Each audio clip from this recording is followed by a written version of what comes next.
I know. I said the Issei video was going to be out next, but man, I've been so busy and there's just no way I could have got that video out in time, and I didn't want to miss another week of uploading. So here's a filler video instead, recommended by Kokabiel himself like a year ago. So start the video. I think one of the most underrated fighters of all time is Kokabiel from High School DxD. For a villain that only shows up for 2 episodes, Kokabiel was low-key giving out hands. And I'm not talking about these hands, I'm talking about these hands. So let's start from the beginning where Kokabiel first came in. No way! Whoa! Would you look at what we have here? If it isn't the We All Took the Bait Club! Welcome, all of you. So many damn devils! Thought it was you, figures. Whoa! Hold on! Don't blaze the messenger, all right? Someone wants to talk to you, Red. Which someone? My boss! Fallen angel. And he has 10 wings. He's of the leader class. So there's a lot to talk about here with this first interaction. You know it's gonna be a banger when Freed shows up, but I think the most mind-boggling thing about this whole interaction is Kokabiel's voice. Pleasure to meet you, daughter of the House of Grimmery. I am Kokabiel. Why is his voice so deep? Did they hire an actual demon to voice him? It's almost off-putting. I tried finding something to compare it to, but he legit has the deepest voice I've ever heard. But Kokabiel introduces himself to the We All Took the Bait Club, and then he starts spitting game at Rias. It's nice to put a face with a name. Your crimson hair is quite breathtaking, just as lovely as the scarlet-haired Devil King. This is a pretty crazy power move. Trying to win over the heart of a person you're about to kill, Kokabiel really is a madman. But then I guess he realizes she doesn't want him because, I mean, just look at him. And this realization makes him shift his attitude. Crimson hair is quite breathtaking, just as lovely as the scarlet-haired Devil King. Even the facial expressions are similar. That is absolutely nauseating. I think the best part about this switch is it happens mid-sentence. At first he's like, "Oh, you're such a beautiful woman. I love the way your hair looks." And then I guess he saw her looking disgusted, and he went from that to, "You're a really ugly person, and your hair doesn't look good." That's the best Kokabiel impression you'll get from me. But this is how I imagine what talking to a self-proclaimed nice guy is like. But anyways, they keep talking, and Kokabiel says he wants to start a war, and Free kind of just loses his mind after hearing this. Don't you just love it when he lets his psychotic side shine? I'm starting to get excited about war, too. And look! I even have toys to bring to the party!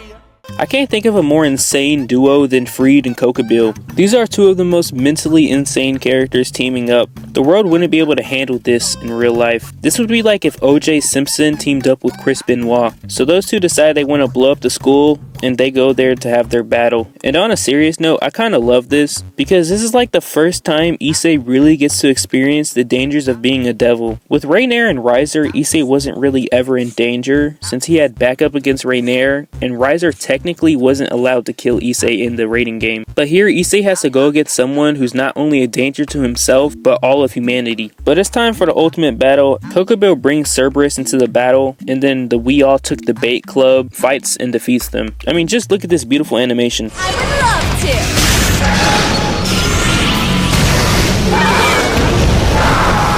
Awesome!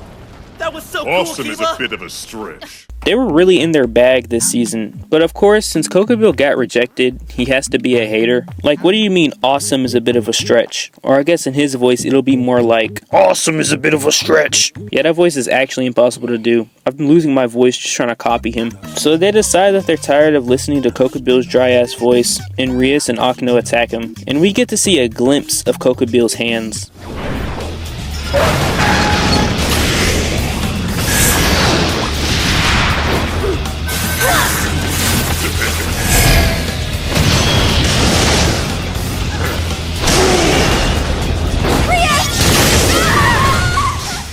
He really took both attacks, combined them, turned them into a spirit bomb, and then took Rias and Akino out with their own attacks. Kokabiel really had no business being introduced this early. He's really out here looking like Thanos against the Avengers, or Drake against all these rappers, clutching up a 1v20. So he decides that they're all too weak to fight him. He tells Freed to handle them. And I do want to point this out again. I find it hilarious how we see Kiba cutting Freed in the shoulder, and then later the camera cuts to Freed just being laid out completely. He's just so dramatic, it's so funny. So they defeat Freed, and then someone's grandpa starts talking about random stuff.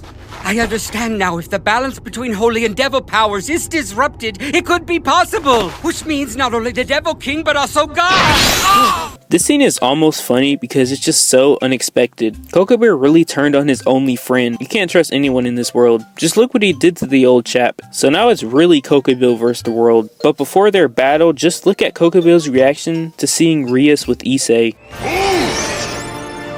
Really? He can't believe it. That's the face of a man who just saw his crush with another man. And little did Issei and Rias know, that would be the biggest mistake they've ever made, and the turning point of this battle. Because now Kokabiel's mad, and when he's mad, the world shakes. So Rias gets a big power up, and she goes at Kokabiel first, and of course Kokabiel just swats her away like a fly. You know, just Rias and her not being able to beat powerful people. Nothing new. Akeno goes in for a sneak attack, and the same result happens, but then Kokabiel gives us the biggest surprise of the entire series. What an amusing house, Rias. The Red Dragon Emperor, a ruined Holy Sword Project subject, and Bakil's daughter. What? No, it can't be. For real, Akeno? You're the daughter of a fallen angel? Kokabiel really was a menace in this battle, because why is he just exposing everyone? He tells us that Akeno is a fallen angel, and he tells us that God is dead. Only Azazel gives us more information in the series, and while all hope is dead, a hero steps up. Don't fuck with me! Issei. Some cliche wing-flapping fallen angel is not getting in the way of my glory! Who else but Issei? He's giving some pretty decent level insults. Issei really is the best disser out of the group. This is who Drake needs on his side to take on Kendrick Lamar and his army. But anyways, after this, we get the actual best segment of this entire fight, because we really get to see just how good of a fighter Kokabiel is.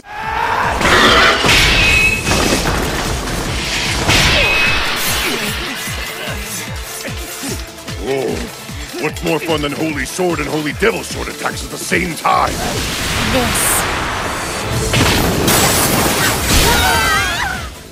All of them at the same time, and he was able to take Koneko too. Yeah, this guy's just different. He's beating them all at their own game. He pulled out swords to fight Kiba and Zenobia, but then it gets even better when Kiba goes at Kokabiel again.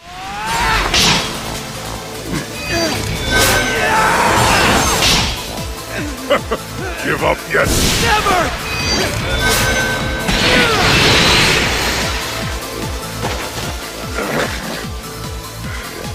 You cut me. I love that Kiba is the only one that's able to make him bleed. It really reminds me of Iron Man vs Thanos. All that for a drop of blood. And the craziest part is that this all could have been avoided if Rias didn't make Kokabiel mad. And actually, Kokabiel gets so mad that he just starts going crazy. Decided to stop the war! Why would they do something like that in the middle of winning?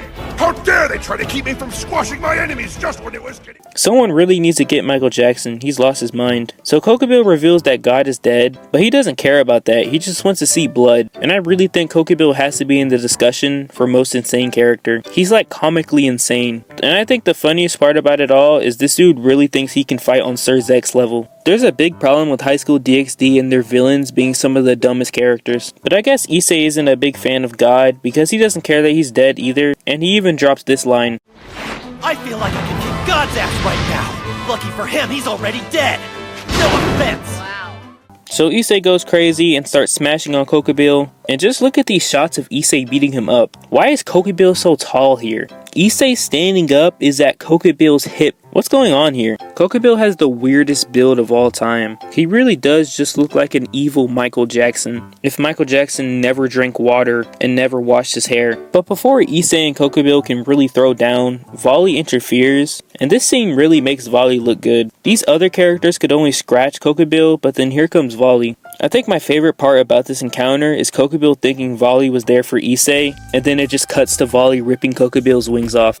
What the hell's going on here? Come on, surely the White Dragon must be captivated by the red as well. I don't know why, but little scenes like that just make me laugh. But I guess that's why we love High School DxD. But Volley was able to take him down and save the world from the evils of Michael Jackson. And Rias learned a valuable lesson that day, to never make the nice guy angry again.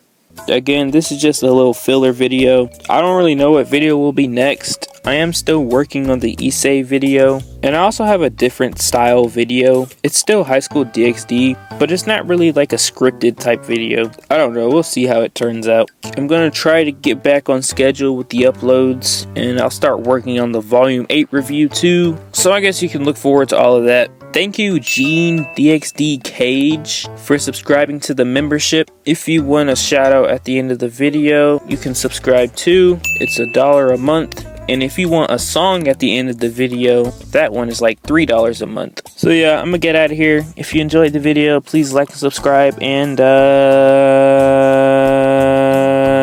thanks for watching.